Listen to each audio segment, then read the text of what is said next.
बिस्मिल्लाहिर्रहमानिर्रहीम। Welcome to my YouTube channel Mehak in Japan. आज की वीडियो में मैं आपको जापान की यूनिवर्सिटीज़ आप अपने मेजर के अकॉर्डिंग किस तरह से फाइंड करेंगे उसके बारे में डिटेल में बताऊंगी।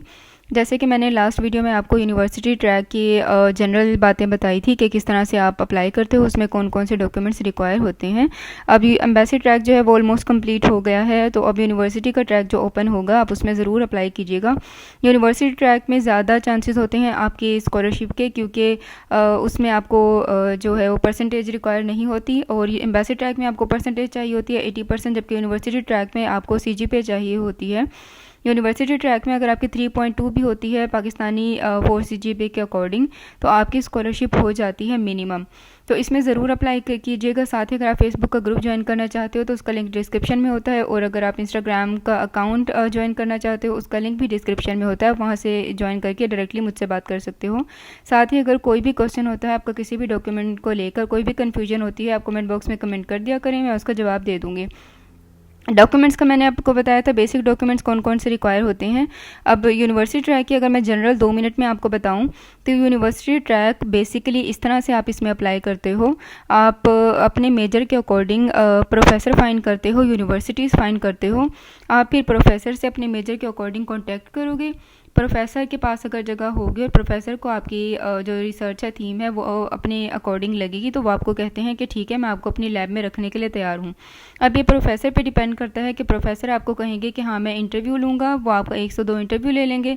और कुछ प्रोफेसर जो होते हैं वो आपका इंटरव्यू नहीं लेते, वो डायरेक्टली आपको कह देते हैं कि मैं आपको अपनी लैब में रखने के लिए तैयार हूँ। अगर आपको प्रोफेसर कहते हैं कि मैं इंटरव्यू लेता हूँ, सबसे पहले आपने प्रोफेसर को कांटेक्ट किया। प्रोफेसर अगर कहेगा इंटरव्यू का तो आप इंटरव्यू दोगे। उसके बाद प्रोफेसर आपको कहेगा तो आप रिसर्च प्रपोजल बनाओगे प्रोफेसर की रिसर्च के अकॉर्डिंग। उसके अलावा जब आप बना दोगे तो जब यूनिवर्सिटी के अंदर स्कॉलरशिप ओपन होगी तो प्रोफेसर आपको बता देगा, या आप खुद वेबसाइट पर देख लोगे। और हर यूनिवर्सिटी का जो प्रोसेस होता है वो डिफरेंट होता है दूसरी यूनिवर्सिटी से। किसी यूनिवर्सिटी में आप डायरेक्टली वेबसाइट पर अप्लाई करते हो, किसी में आप प्रोफेसर के थ्रू अप्लाई करते हो, और किसी में आप एडमिशन ऑफिस के थ्रू अप्लाई करते हो। तो आप जिस भी यूनिवर्सिटी में अप्लाई करोगे, जिस भी यूनिवर्सिटी को फाइनलाइज करोगे, उसकी वेबसाइट पर जाकर डिटेल्स देख लेना कि उसकी डिटेल्स क्या हैं।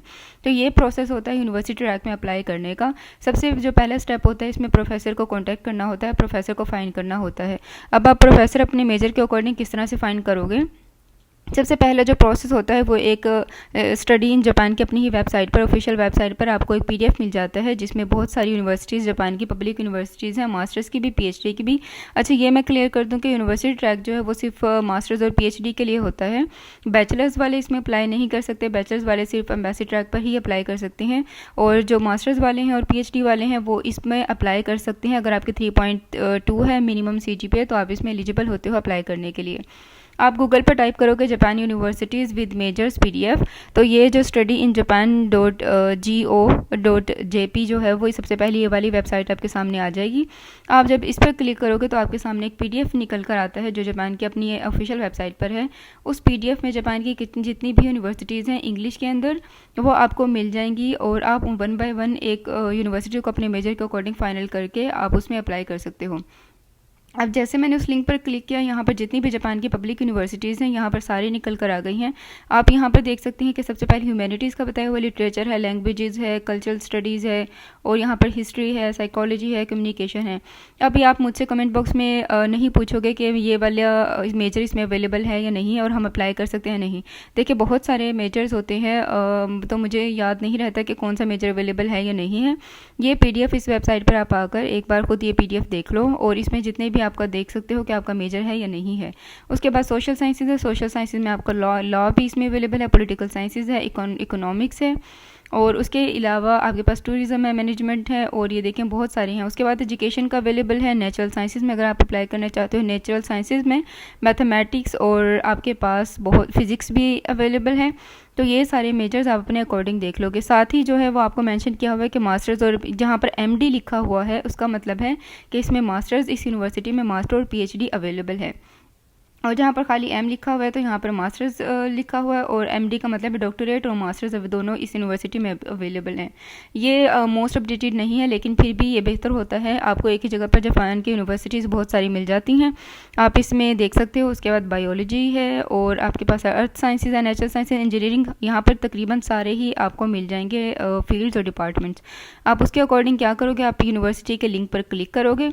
लिंक पर क्लिक करने के बाद आपको आपके सामने यूनिवर्सिटी आ जाएगी। यूनिवर्सिटी जब आ जाएगी तो आप उस पर अप्लाई, उसके प्रोफेसर की लिस्ट देखोगे अपने मेजर के अकॉर्डिंग, और आप उनको कांटेक्ट करोगे, इनकी ईमेल देखोगे और उनको कांटेक्ट करोगे कि मैं आपकी लैब के अंदर आना चाहता हूँ। अब जैसे किसी यूनिवर्सिटी को यहाँ से देख लेते हैं, ओपन करते हैं। इसमें सबसे पहले आपको दिखा देती हूँ कोई यूनिवर्सिटी। आप सबसे पहले चले नगोया यूनिवर्सिटी, फेमस यूनिवर्सिटी है, इस पर क्लिक करते हैं। इसकी क्लिक करने के बाद इसकी वेबसाइट पर जाएंगे। इसकी वेबसाइट पर जाने के बाद आप यहाँ पर देखें, आपको ग्रेजुएट जो प्रोग्राम्स हैं यहाँ पर आपको नज़र आ रहा है फैकल्टी या रिसर्च ग्रुप। आप फैकल्टी पर क्लिक करोगे। इसी तरह 1 बाय 1 यूनिवर्सिटीज़ अपने मेजर के अकॉर्डिंग उन पर क्लिक करोगे, उनकी जो फैकल्टी लिस्ट होगी वहाँ पर जाओगे, और जो प्रोफेसर आपकी फील्ड के अकॉर्डिंग होगा आप उसकी वहाँ से ईमेल ले लोगे और उसको फिर ईमेल करोगे। आपने रैंडम ईमेल नहीं करनी, आपने प्रोफेसर को अपने फील्ड के अकॉर्डिंग ही करना है। कुछ स्टूडेंट जो है वो रैंडम कर देते हैं, वो मास्टर्स और पीएचडी स्टूडेंट को भी ईमेल आई हुई होती हैं। आप ऐसा मत कीजिएगा, आप रैंडम को मत करें, और क्वालिटी को आप ज़रूर इसमें देखिएगा, प्रोफेसर को ही कीजिएगा। जैसे ही आप यहाँ पर आएंगे, यहाँ पर देखिए ग्रेजुएट स्कूल ऑफ इंजीनियरिंग, और उसके अलावा इन्वायरमेंटल साइंसेज है, और आपको साइंस यहाँ पर मिल गई है, केमिस्ट्री है, बायोलॉजी है, मैथमेटिक्स है, बायो एग्रीकल्चर साइंसेज, मेडिसिन, और यहाँ पर बहुत सारे प्रोग्राम्स अवेलेबल हैं। आप इसी तरह 1 बाय 1 यूनिवर्सिटी के लिंक पर क्लिक करोगे, वहाँ पर जाओगे, वहाँ पर फैकल्टी और फैकल्टी लिस्ट देखोगे, वहाँ से प्रोफेसर को कॉन्टैक्ट करना शुरू कर दोगे। अब फॉर एग्जांपल यहाँ पर अगर देखते हैं बायो एग्रीकल्चर साइंसेज के प्रोग्राम, तो देखिए यहाँ पर आपको बताया हुआ है कि यहाँ पर मास्टर्स भी अवेलेबल है इसमें, और इसमें पीएचडी भी, डॉक्टरेट भी अवेलेबल है। यहाँ पर इसकी थोड़ी सी डिटेल्स और दी हुई हैं। उसके अलावा यहाँ पर आपको ग्रेजुएट स्कूल ऑफ मेडिसिन भी मिल गया, इकोनॉमिक्स भी मिल गया, तो यहाँ पर काफ़ी सारे आपको प्रोग्राम्स और ग्रेजुएट फैकल्टी स्टाफ मिल जाता है। अब अगर यहाँ पर देखें कि फैकल्टी की लिस्ट, प्रोफेसर की लिस्ट आप देखना चाहते हो, उसके लिए आप क्या करोगे, उसके लिए आप क्लिक करोगे उनके ऑफिशियल पेज पर। जैसे ही आप यहाँ पर अगर आप यहाँ पर देखना चाहते हो, आप क्या करोगे, यहाँ पर एक पीडीएफ ये लिखा हुआ है, इस पर आप क्लिक करोगे। इस पर क्लिक करने के बाद देखिए यहाँ पर जितनी भी लेबॉर्ट्रीज़ हैं और जितने भी यहाँ पर प्रोफेसर होंगे उनकी लिस्ट यहाँ पर आ जाएगी। यहाँ पर देखिए प्रोफेसर का बताया हुआ है, प्रोफेसर के डिपार्टमेंट का है, रिसर्च ग्रुप बताया हुआ, रिसर्च एरिया क्या है, और उनका जॉब टाइटल क्या है, प्रोफेसर हैं, और साथ ही उनकी ईमेल भी मेंशन की हुई है यूनिवर्सिटी की। तो आपने यहाँ से रिसर्च इंटरेस्ट को देख के ही अपने अकॉर्डिंग प्रोफेसर को आपने ईमेल करनी है। ऐसे मत कीजिएगा कि आप किसी रैंडम उठाकर प्रोफेसर को ईमेल कर दें जो आपकी फील्ड्स के रिलेटेड भी ना हो। यहाँ पर साथ ही आपको रिसर्च इंटरेस्ट बताए हुए हैं, इसमें 1 बाय 1 आप देखोगे, जो आपकी फील्ड से अकॉर्डिंग होगा आप उसको कॉन्टैक्ट करोगे। ये हो गया इंजीनियरिंग का। और उसके अलावा अगर इसी तरह से आप अगर बायोलॉजी में देखना चाहते हो या ग्रेजुएट स्कूल ऑफ साइंसेज में देखना चाहते हो, ये आपके पास आ गया है बायोलॉजिकल। इसमें देख लेते हैं पीडीएफ। इसमें भी देखिए इसी तरह से प्रोफेसर्स की लिस्ट और प्रोफेसर के नाम दिए हुए हैं, और आप 1 बाय 1 इस तरह से देख लोगे। अच्छा, ये पहला तरीका हो गया है कि आप इस तरह से प्रोफेसर्स को फाइंड कर सकते हो, यूनिवर्सिटीज़ को फाइंड कर सकते हो। ये जो लिस्ट आपको दी है एम्बेसी की वेबसाइट पर। और दूसरा तरीका मैं आपको बताती हूँ। दूसरा तरीका आप किस तरह से फाइंड कर सकते हो यूनिवर्सिटीज़। आप क्या करोगे, आप उसके लिए अपनी यहाँ पर फील्ड और यूनिवर्सिटीज़ टाइप कर दोगे। आप यहाँ पर गूगल पर जाओगे और टाइप करोगे कि public universities of Japan in chemistry. अगर आपका मेजर केमिस्ट्री है तो आप इस तरह से फाइंड कर लोगे। और अगर आपकी जो भी आपकी फील्ड होगी, आप यहाँ पर पब्लिक यूनिवर्सिटीज़ साथ ही लिखोगे जापान के, और साथ अपना मेजर लिख दोगे, तो जो बेसिक और फेमस यूनिवर्सिटीज़ होंगी इस फील्ड से रिलेटेड वो आपके सामने आ जाएंगी। आप यहाँ पर देखें अभी 41 आपके पास बहुत सारी यूनिवर्सिटीज़ यहाँ पर आ गई केमिस्ट्री की। आप अपने मेजर के अकॉर्डिंग फाइंड कर लेना। उसके बाद आप 1 बाय 1 यूनिवर्सिटी को देखोगे, इसी तरह से उसकी फैकल्टी की लिस्ट देखोगे और उनको कॉन्टैक्ट करना शुरू कर दोगे। और ये बेसिक आपको थोड़ी सी मेहनत इसमें करनी पड़ेगी, एक ही बार आपको यूनिवर्सिटीज़ फाइंड करना पड़ती हैं। तो आप एक बार यूनिवर्सिटीज़ फाइंड कर लोगे, प्रोफेसर आपको एक बार मिल जाएगा, तो उसके लिए बाद प्रोसेस आपका बहुत ज़्यादा ईजी होता है। ये सबसे ज़्यादा मुश्किल और सबसे पहला स्टेप होता है इस यूनिवर्सिटी ट्रैक में अप्लाई करने का।